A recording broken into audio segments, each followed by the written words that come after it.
Welcome to the house, the one they talking about. Word of mouth, the boxing PlayHouse, without a doubt. All the latest and greatest boxing news, that's what it's all about.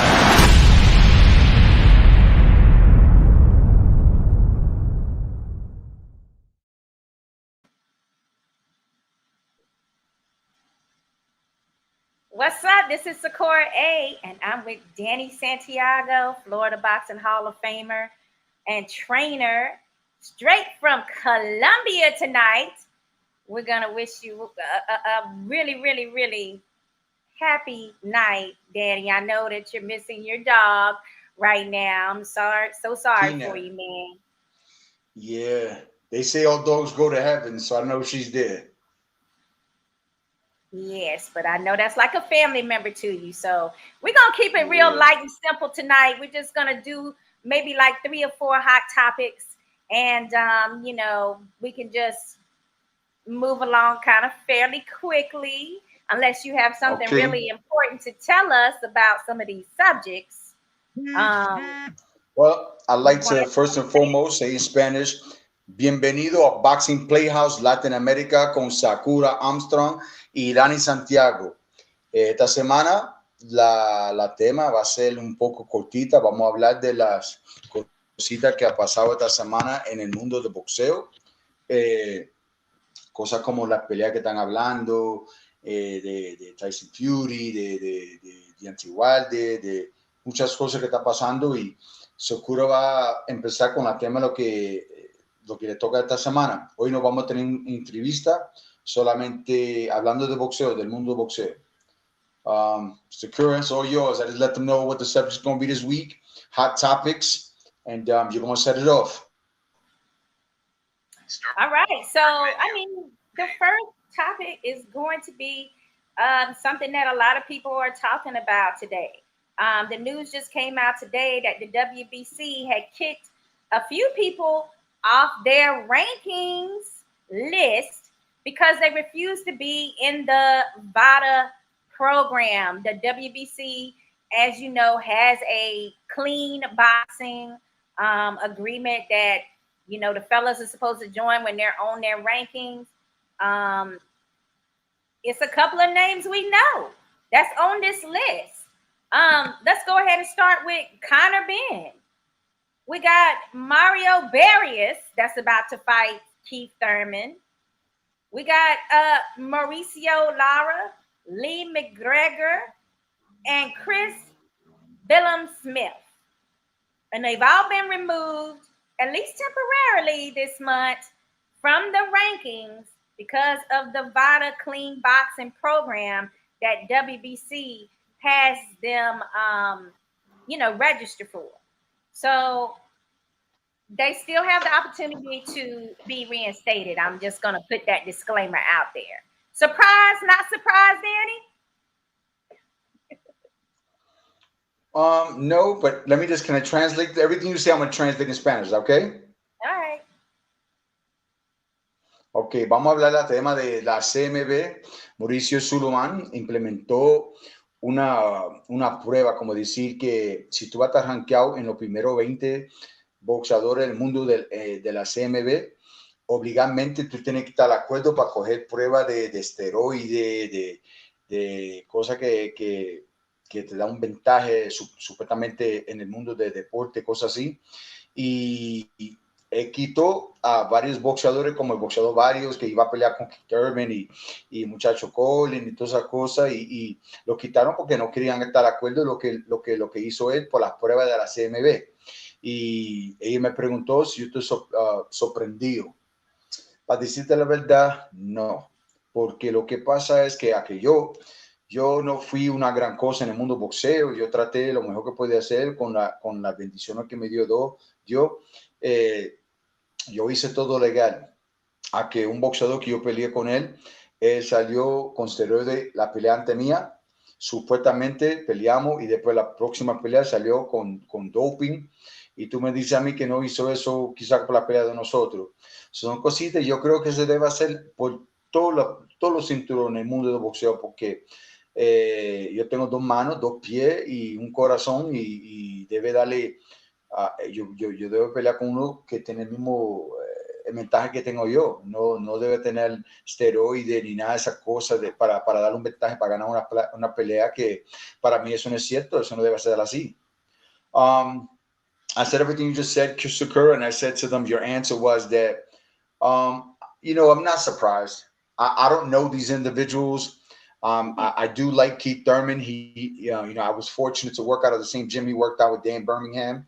I never met Keith Thurman, so I can't say that I know him. I just like him because he comes from a school that I used to work out at one time, and I know the way Dan Birmingham's and the Birmingham's, but Mike Birmingham, who's resting in peace, and all the brothers over there, the work they put into things. So I'm very surprised for some of them, but on the other side of it, there's been rumors that even when I used to compete, I fought a guy, mention no names because I don't like to put dirt on nobody's names, but the fight before me was suspended for anti-doping, right? We fought, and I went through hell to make weight, and he was a certain weight, and then all of a sudden he was skinny, because there's steroids that help you actually lose weight and keep strength, right. And there's actually steroids that help you gain weight to put on muscle, and give you an advantage, right? And then sure enough, the fight right after mine, he got caught doing anti-doping, right? And all that stuff. But, who am I? I'm not a physician. I'm not a doctor. I'm just a fighter. But I look at things. You do it for 3 or 4 fights, but you don't do it for the one with me. And I think that there shouldn't be that advantage. I mean, I really don't know if there's an advantage. There must be one because people do it, right? But the reality of it is that at this day and age, it's really all about money and am I getting the victory so you can make more money? But what really chaps me a little bit is that these individuals they get these fights, they get caught, they into anti-doping, and what happens is the very next fight after they get suspended, they reward them with a big payday. And I just think there should be a little bit more stricter rules, not just getting kicked off the rankings, which is a good step, mind you. I implore all the organizations to do something like that. The WBA, the WBC has done it. The WBO, the IBF. I know Mr. Peoples doesn't play around too much out there in Jersey with the IBF, but I think there should be an even slate all around. If somebody beats me at their best, they beat me at their best. But if they have an advantage, unless you get caught, nobody knows it. And you can look at some of these individuals and see that, 1 week they're 200 pounds and the next week they're 175 or whatever. And that's more than just losing weight and not eating. There's something else to that for you to keep that amount of strength, Yeah. I'm simply don't understand the part where you feel like you deserve an advantage over your opponent, and then you still want to glorify when you win, when you cheated. Like, I mean, as a boxing fan, me personally, I don't like it at all. But the problem is that we want to hold some individuals to that, in which they have to be a part of this program. They got to make sure they, do all the drug testing that is required. And then if you're not in this program, you got people like Nonito Donaire that's always been like he's always been a clean boxer, paying for the service year round. But we saw how he had a hard time getting an opponent last year because they didn't want to do the VADA testing. And, he put his foot down and was like, no, we're not going to fight if you don't want to take this testing. So, I mean, it's not fair for some people to be held to the fire with it. And then other boxers, prize boxers, are being allowed to kind of dip and dodge. I mean, at the end of last year, we had got to the point where, we were having pay-per-views and some huge fight cards, and nobody ever mentioned whether, they were doing VADA testing or not, or whether any testing besides the boxing commissions that occurs right before the fight. So that's a problem. Now Keith Thurman is not on that list, but his opponent is actually on the list of people that were taken off the ranking. Yes, I mentioned that. Yes, I mentioned that. And co-signing what you're saying there, I really think it should be across the board. I mean, they do random testing, right? So for a few of my title fights, and actually all of my title fights, I always took a drug test. Every single one. You know, there was one occasion that I was urinating pure blood because I got a bad shot, right? And I was Mhm. very, you know, that was very weird, and I was very nervous and stuff, you know. But in saying that, I don't know if my opponent. It's just a random thing. Sometimes they'll randomly test me, but not my opponent. And I just think it should be right across the board, especially for, you know, for the amount of money these guys are making, right? And I'm not hating. You know, get paid, earn a living, do things you got to do, you know. But for the amount of money that these individuals are making, and the glorification that they have, I mean, it should really be a clean sport. And everyone, every single person that lays up a card on a pay per view, especially or whatever. I mean, just across the board, it's really not that expensive. The money that these people are making, they can afford to do something like this, you know. And it's not only for the well-being and making an even fight, but long-term wise, the consequences and repercussions of these so-called advantages affect their heart, affect their liver, affect all these things, and it's actually protecting the fighter against themselves, protecting the fighter against their people who are encouraging them to do this. Because if you're doing this, it's sometimes not even the fighters. Sometimes it's an individual. I remember when I was fighting and I first started off as a professional, I was involved with some guys. I would call them friends. They went to the boxing thing. They were not really much anything, you know, as far as, you know, household names or something. And and I was losing weight, and like the guy comes up to me, he's a bodybuilder. He says, "Hey man, you know, you ever done steroids before?" I'm like, "What for?" He's like, "Oh, to give you, you'll keep your strength." I'm like, "Dude, I'm knocking people out now. What do you want me to kill these bastards? I'm not trying to kill nobody. You know what I mean? I don't need I don't need that stuff. You know what I'm saying?" But it was just like it was like the one time. It was the only one time in my life that someone approached me about that. But it was honestly, it was coming from a guy, and not to use his term, you know, derogatory in any sense. But he's like a meathead. He was just a bodybuilder. He was trying to get mass, and he just asked the question, and I answered as honest as I could. But you know, that's why sometimes I tell people that, you know, nice guys finish last, because when you go by the rules, and then you go and they compete somebody, they get caught doing steroids, they get suspended, they, you know, whatever, they get a little fine, you know, and then the following fight they get rewarded with a bigger payday, and that really gets to me. I I think hadn't it should even really thought be about across the that board.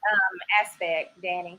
You want to go ahead Oh, and listen, translate that? yeah, estamos hablando de la cuestión de esteroide, como algunas veces es una cosa que a todos los boxeadores no lo hacen. Ellos es una cosa de sorpresa, pero para mí no debe ser sorpresa, debe hacerlo a todo el mundo.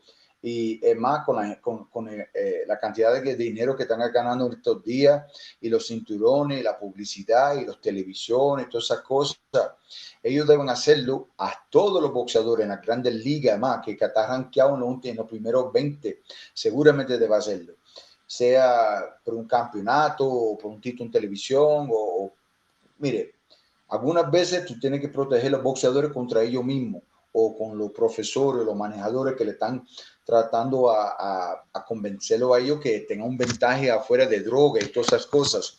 Y eso no se debe hacer. Eso no se debe hacer, porque la salud de la persona, quizá hoy en día tú no piensas en eso, pero en el futuro nadie piensa lo que le va a pasar al corazón o al hígado o algo así.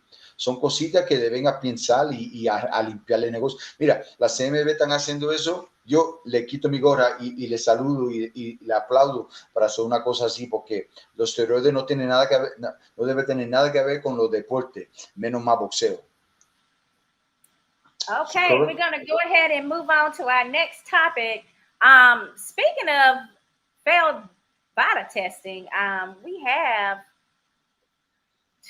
an announcement. It's Valdez versus Stevenson. That is apparently almost, you know, basically, you know, it's almost to the point where they have confirmed this fight between the two of them.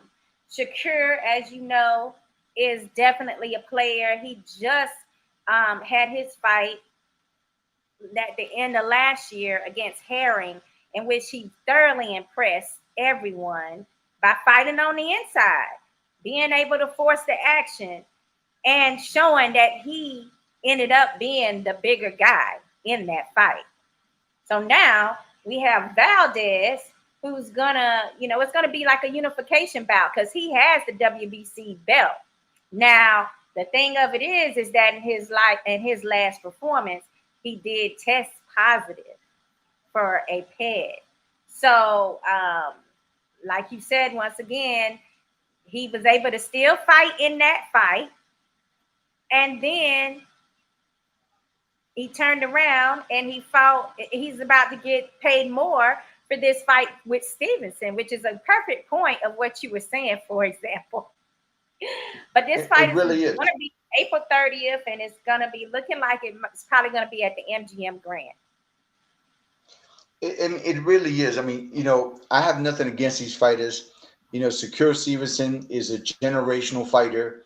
I've been very aware of who he is and what he is. When he turned pro, and I was living in Florida, they called me up to see if he wanted to fight. You know, one of my kids wanted to fight him, and when I knew who the kid was, I'm like, look, as much as my fighter wanted to do it, I'm like, nah, we don't want nothing to do with that guy right there. That's a whole world of hurt right there, you know.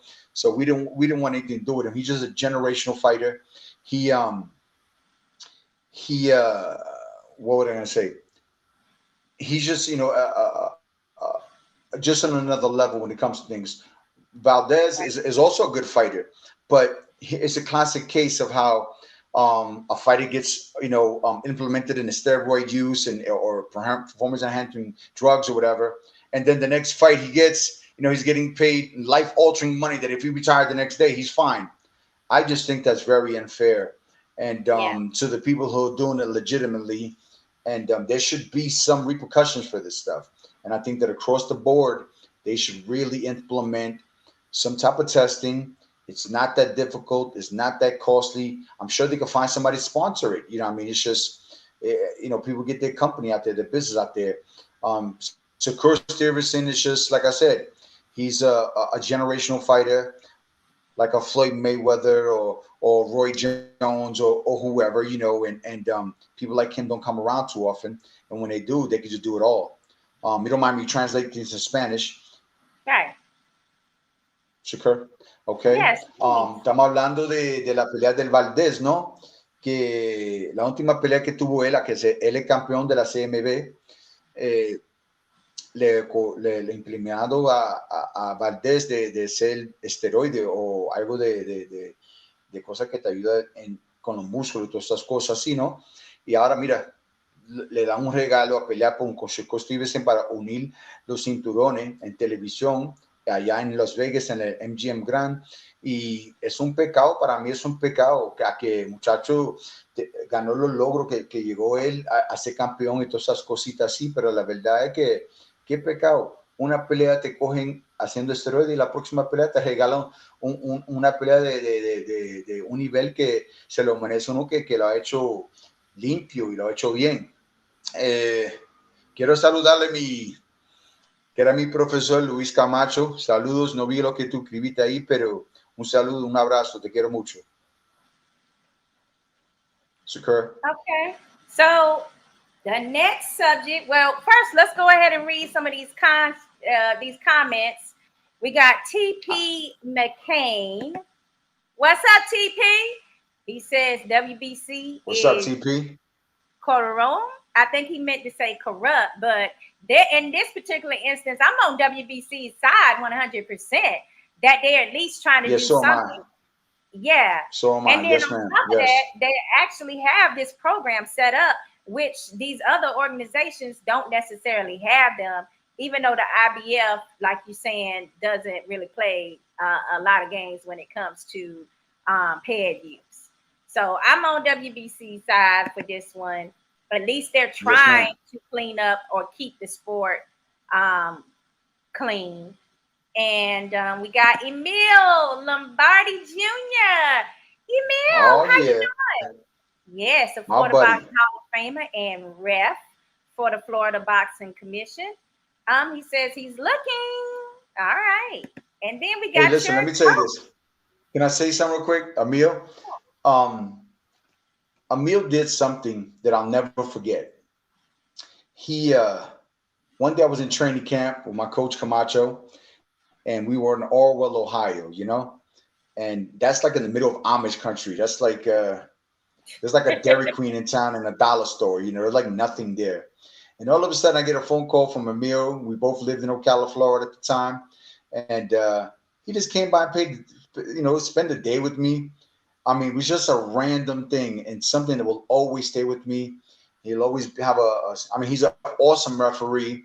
I love seeing him and Frank Gentile and other guys on TV all the time because they're a first class act and they're awesome referees. And I just want to send some love to him because he's an awesome guy. Let's talk about All my coach Camacho. right. Go ahead. No, I was saying your coach, Luis Camacho, another Florida Boxing Hall of Famer, says, "Hi, Boxing Playhouse. I'm watching Sakura. I don't see my brother Emilio. Hey, Danny, your Spanish is really good." Well, Camacho, cuando está I en knew he China, tiene que wasn't ser como saying los my chinos. Spanish was too good. No, you know what it is? He knew me since I was a young kid, and he trained me all the way till I was an old man, right? Yeah. We traveled a lot and a lot of things. I couldn't do interviews in Spanish without his help or interpretation because I didn't speak any Spanish. I knew the profanity aspect of it, like most individuals in the entire world, but I couldn't really carry the conversation or be descriptive in what I was being asked. And he's always told me, he says, young man, and he used to say, youth is wisdom, but he's a young man.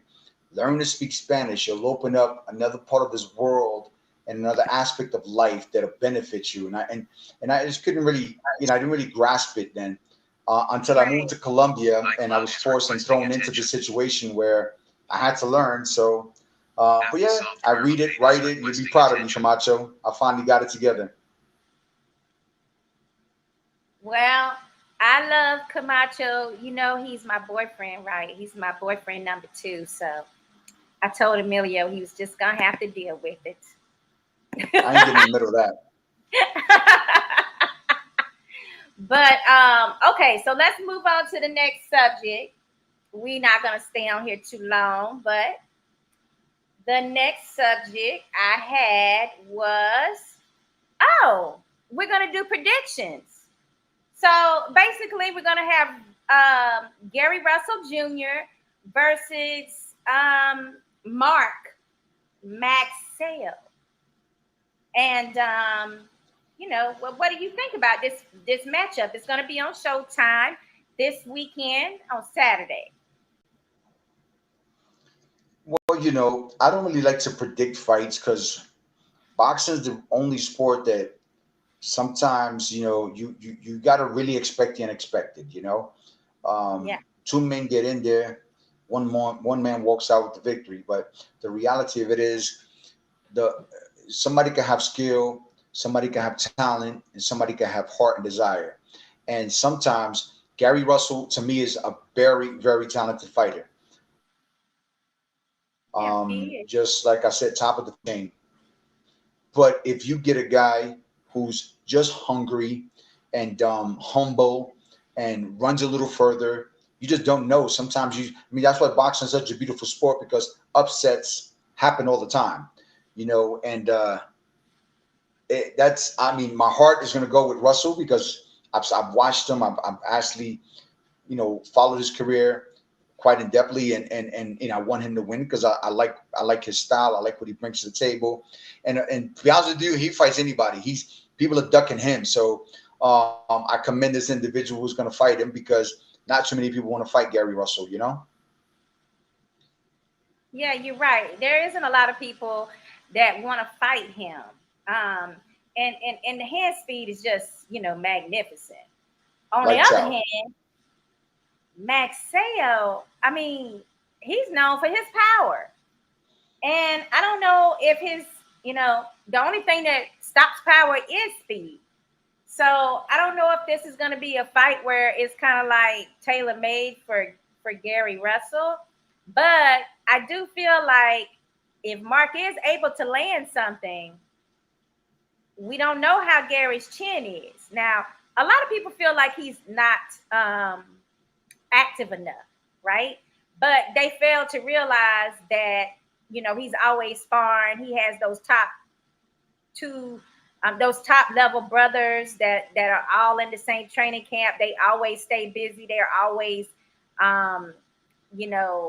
sparring and different things. And it's not like sparring in other parts of the country. It's DC, baby.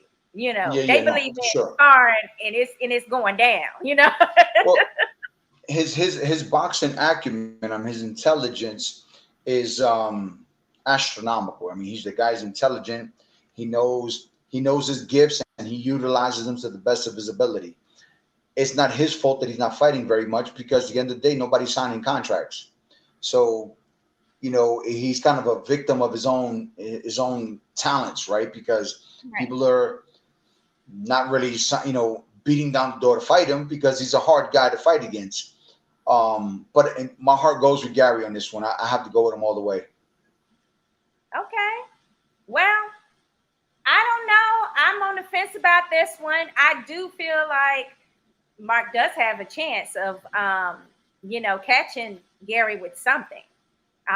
So we will have to see where that goes. Now, if he does get through this fight, we're looking at some good, prospects for him to be able to, or some good competition for him to be able to have past this fight. But he got to worry about Maxeo right now. So we'll see what happens this Saturday night on Showtime Championship Box. Este sábado en Showtime va a pelear Gary Rosso con un muchacho como Maceo. Va a ser una pelea muy dura, va a ser la pelea estelar. Y ella me preguntó con quién yo pensaba quién iba a ganar la pelea.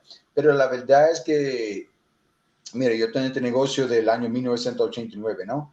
Y uno puede decir, va a ganar pero uno nunca sabe, porque en el boxeo uno puede tirar un golpecito ahí y ya se termina la pelea. Pero el muchacho Rosso para mí tiene una inteligencia de boxeo, tiene una disciplina, es muy rápido, inteligente, y si el muchacho es agresivo, para mí eso está jugando papel de Gary Rosso, ¿no?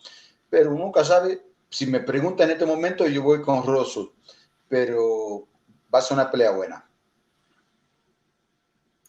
All right. So that's all we're going to do for tonight as far as hot topics. We're going to see you back here next Wednesday. Hopefully, Coach Tito will be feeling better next week. And if not, you will have Danny and Sakura again.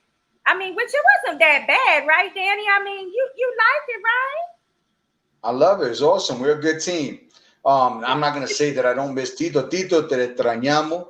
Esperamos verte la semana que viene. Que Dios te bendiga, que te salude con la bendición de estar bien y todo. Quiero reconocerlo, dar un recuerdo a John 3:16-17 Ocala y todos los muchachos de allá, Ángel, Juan, José, todos los muchachos de allá, Boxeo y Más, Luis Camacho, Boxing PlayHouse Latin America, está en la casa. Y gracias por toda la gente que nos están apoyando. Y lo vemos la semana que viene, que vamos a tener una entrevista muy especial, ¿ok? Dios te bendiga. Y lo vemos la semana que viene. Sakura, it's all yours. All right. Well, we just want you to continue to support us and sign up for our Facebook pages, our Instagram, YouTube, and don't forget Twitter, Twitch, and TikTok.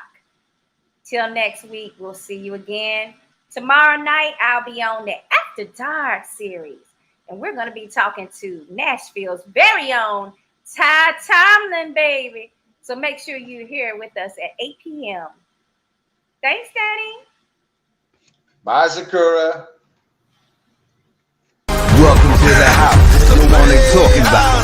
Word of mouth, the boxing playhouse, without a doubt. All the latest and greatest boxing news, that's what it's all about.